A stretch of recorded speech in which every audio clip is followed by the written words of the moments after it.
Ikhwan-ikhwan dan saudara-saudaraku yang semoga Allah rahmati. Sering sekali banyak manusia itu kalau dihadapkan kepada hidupnya, yaitu tentang dosa-dosa besar yang bernama zina, judi, dan pembunuhan, banyak di antara kita yang bergidik, gemetar, ketakutan, dan ngeri karena membayangkan dosa yang besar yang ada pada zina, yang ada pada pembunuhan ataupun judi.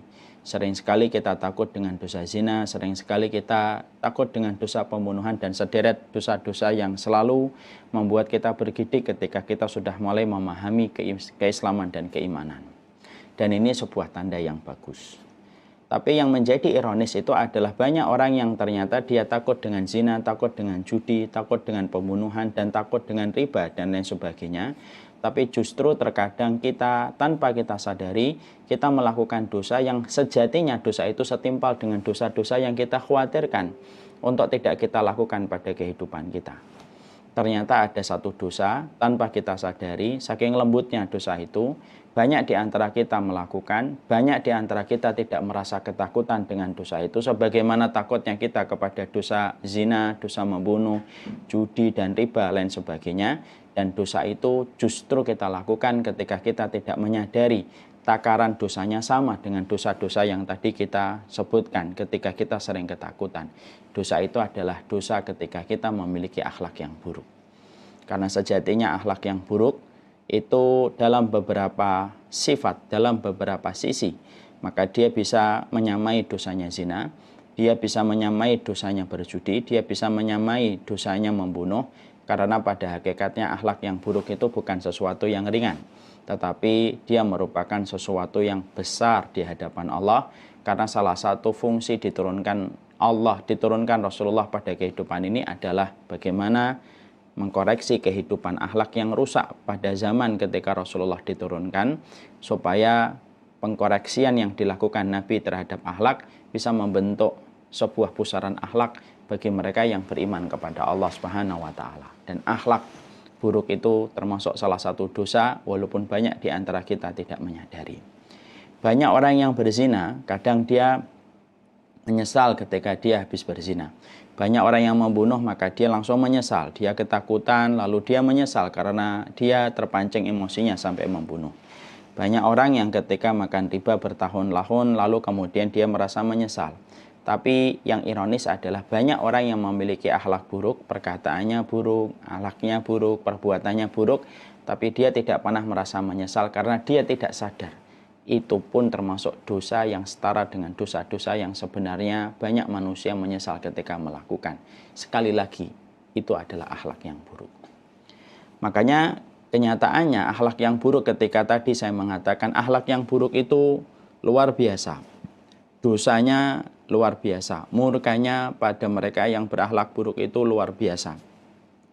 Sejatinya akhlak yang buruk itu bukan hanya menambah kemaksiatan, bukan hanya menambah kadar kebencian Allah kepada mereka yang berakhlak buruk, tapi justru tanpa kita ketahui, tanpa kita sadari, akhlak yang buruk itu, bahkan dahsyatnya akhlak yang buruk itu, efek domino dari akhlak yang buruk itu bahkan bisa menghilangkan sebagian ibadah yang telah susah kita lakukan dengan susah payah.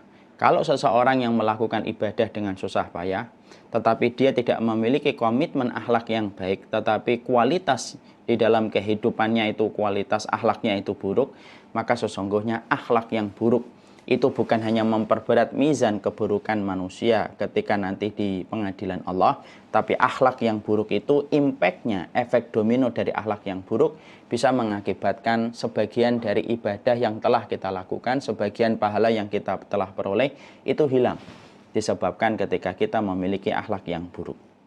Makanya Rasulullah sampai wanti-wanti terhadap akhlak yang buruk. Karena Rasulullah itu tugasnya bukan hanya ngajarin kita sholat, bukan hanya ngajarin kita puasa. Tapi salah satu tugasnya Nabi itu bagaimana menyempurnakan kehidupan akhlak. Maka ketika Rasulullah itu memberikan kepada kita sebuah penegas, Rasulullah bersabda dalam hadis riwayat Tabrani, wa inna su'ul khuluqi yufsidul amal kama annal khala yufsidul asal. Sesungguhnya akhlak yang buruk itu merusak amal sholih sebagaimana cukak merusak madu.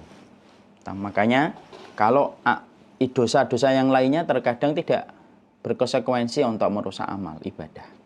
Ada orang yang berzina, Mungkin itu perkara berat, tapi dia tidak merusak amal ibadah.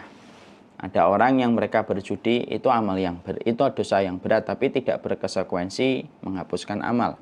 Tapi ternyata akhlak yang buruk bukan hanya menjadi penyebab seseorang itu berada pada kemurkaan Allah, karena cukuplah kemurkaan Allah turun kepada mereka yang tidak memiliki kualitas akhlak di dalam kehidupannya. Bahkan orang yang tidak memiliki kualitas di dalam masalah akhlak, maka sesungguhnya sebagian dari pahala yang dia telah peroleh, sebagian dari apa yang telah dia usahakan di dalam ibadahnya bisa terhapus. Karena akhlak yang buruk itu bisa menghapuskan sebagian pahala yang telah kita dapatkan, persis sebagaimana cuka itu tidak bisa dipertemukan dengan madu. Makanya perumpamaan yang diibaratkan dan disampaikan Rasulullah itu sangatlah indah. Inna su'al khuluqi yufsidul amal kama annal khala yufsidul asal. Sesungguhnya akhlak yang buruk itu merusak amal ibadah, persis sebagaimana cuka itu kalau sudah disatukan dengan madu, madu menjadi rusak komponennya ketika sudah dibersamakan dengan cuka.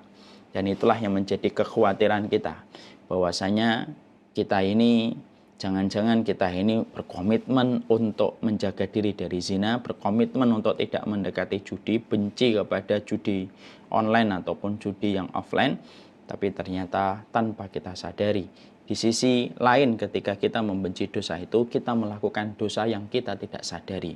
Perkataan kita buruk, perbuatan kita buruk, di mana ketika perkataan buruk dan di mana ketika perbuatan kita buruk, maka sesungguhnya amal ibadah susah payah yang telah kita lakukan bisa jadi separuhnya itu hilang. Hanya karena kita tidak memiliki komitmen akhlak ketika kita tidak menyadari. Akhlak itu pun bagian dari ajaran langit. Maka bukan hanya semata-mata itu. Maka sesungguhnya ketika akhlak yang buruk lalu disampaikan oleh Rasulullah, itu mampu merusak sebagian ibadah kita, dan tentunya kita khawatir. Siapa yang tidak khawatir? Kalau investasi ibadah yang susah payah dia lakukan ternyata bisa rusak dengan akhlak yang buruk. Karena mendapatkan amal yang diterima itu super sulit, super susah. Karena Allah itu hanya betul-betul menerima amal yang betul-betul kualitas. Ketika kita tahu betapa susahnya, betapa beratnya menjadikan amal itu diterima, dan ketika amal itu diterima begitu gampang nanti dihilangkan dengan akhlak yang buruk, tentunya kita khawatir. Karena investasi terbaik bagi seorang muslim sebelum dia menutup mata itu adalah bagaimana amal ibadahnya terjaga di sisi Allah dan tidak rusak. Sebagaimana kalau ada orang punya kayu, dia tidak ingin kayunya dimakan rayap. Sebagaimana ketika punya investasi, dia tidak ingin investasinya rusak. Dan kita pun sama. Kalau kita adalah orang yang peduli dengan amal ibadah yang susah payah kita lakukan, maka tentunya orang yang sangat memperhatikan amal ibadah adalah orang yang sangat memperhatikan bagaimana amal ibadah itu tidak hilang. Bagaimana amal ibadah itu tidak menguap. Karena menguapnya amal ibadah itu terhapusnya karena akhlak yang buruk itu menjadi kerugian besar. Karena susah payah kita melakukan ibadah tetapi cepat menguap dan hilang hanya karena akhlak yang buruk.